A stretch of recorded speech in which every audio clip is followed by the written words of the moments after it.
It's outrageous enough that hundreds of illegal immigrants are preparing to cross the border from Tijuana into California this weekend and ask for political asylum. But perhaps even more outrageous is that this caravan of Central Americans has been organized, aided, and abetted and coached by U.S.-based activists from this group called Pueblos Sin Fronteras. Now, why have the media turned a blind eye to the role played by the group's project coordinator, Alex Mensing, who is also a program assistant at the University of San Francisco's Immigration Clinic?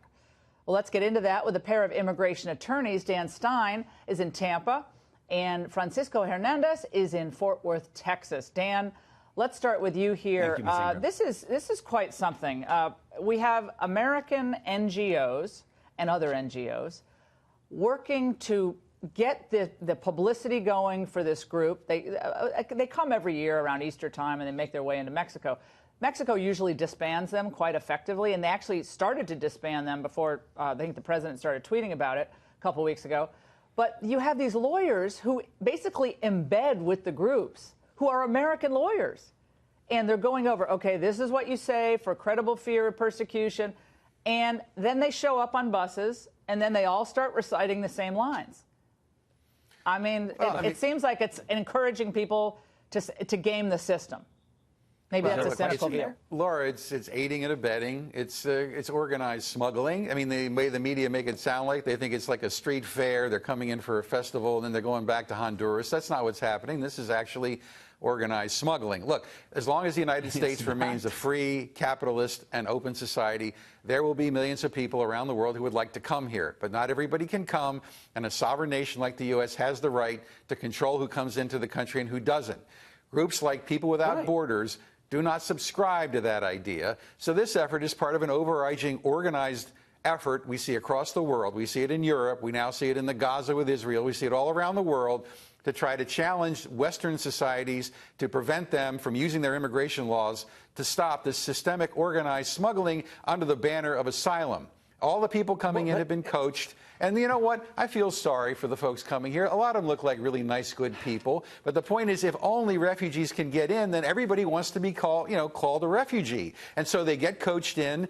They know that if they make a credible fear claim, if there's no detention space, they're going to be released for years before they get the asylum hearing. And luckily, the Trump administration is taking steps to stop this by using a rocket docket and deploying immigration judges to expedite the removal. Right, let's get Francisco in here. Francisco, Mexico has tried to help out here and at various points, including by, telling the folks, look, you have 30 days to leave Mexico. Like, you have 30 days. We'll give you a transit visa, and then you have to leave Mexico. So what their point is Mexican officials have said, if you want asylum, we'll give you asylum. I mean, but they have made it clear, and various sources have told me, that the Hondurans, overwhelmingly are Hondurans, don't want to be in Mexico.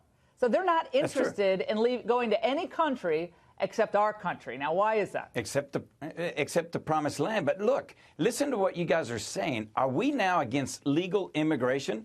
Asylum law is a legal process by which these folks can apply to come in. They either have proof or they don't. You can't coach proof, but they're trying to come in under a legal process. That is our law. They're not coming across. There's no smuggling. There's no illegal entry into the United States. They're applying to come into the United States legally. Isn't that what we wanted? And you know what? If there's 400 of them right there at the border, maybe President Trump can bring them some bricks and we can start building the wall.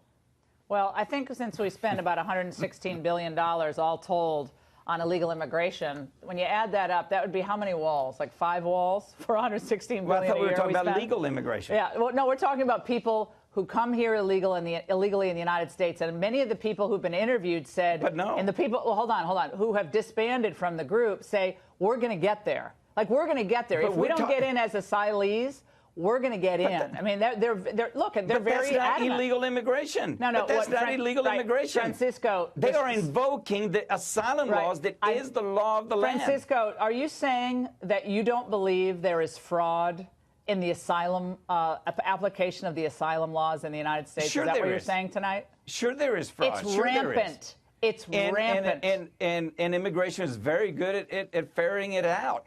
You can't coach proof. the problem here is, What do you that think we proves do it? have to Francisco, some point you're not face putting the on fact. witnesses. Whoa, hold on. You're not putting on. Well, you know this. You're an immigration attorney. Right. Do you think who's going to you think determine the credible fear? 24-year-old mother Yes, of three is putting on who's witnesses? going to determine?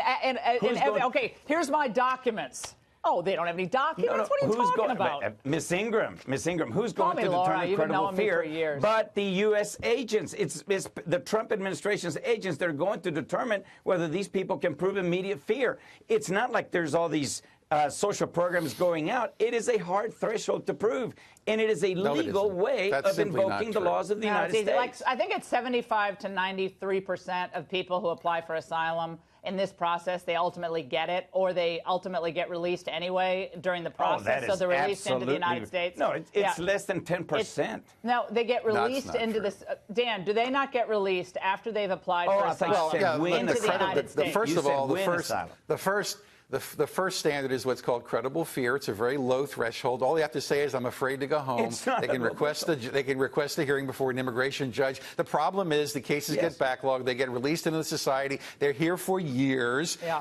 I wish I had $1 for every alien who, after doing a credible fear claim, doesn't show up for the immigration hearing. I wish I had $1 for every time an alien who's ordered deported doesn't show up for their deportation, or $1 for every. I mean, it goes on and on and on. As a separate matter, hold on one second. This is a massive mess. I mean, we have a massive mess on our hands. Change the law, then fix the law. Which the Trump administration is trying to change the law. Yeah, Francisco, you're why don't the absolutely three of us right. go down Guys, the border and check this out? Hold on. Francisco, I'm saying you're absolutely right. These laws do need to be changed because the way the asylum laws are written now it's easily gameable. Okay, if that's even a word.